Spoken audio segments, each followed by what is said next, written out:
खानी, मैं तुमसे एक बात की इजाजत लेना चाहता हूँ। किस बात की? मैं सारिन का केस रीओपन करना चाहता हूँ। बैठा था यहीं पे, मैं भी देखता हूँ कब तक बैठेगा। उतरेगा ये भूत भी एक दिन। अली, ये भूत नहीं है, इश्क है। और ये एक दफा चढ़ जाना उतरता नहीं है। मीर हादी और मीर शाह को तैयार होना पड़ेगा अपनी जिंदगी के सबसे बड़े डिजास्टर के लिए। अब जान जाती है तो जाए, परवाह नहीं है।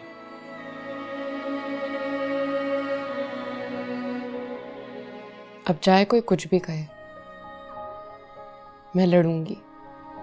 और आज हम दोनों एक दूसरे से वादा करेंगे, इस जंग में चाहे हम दोनों में से किसी को कुछ हो जाए, दूसरा ये जंग जारी रखेगा।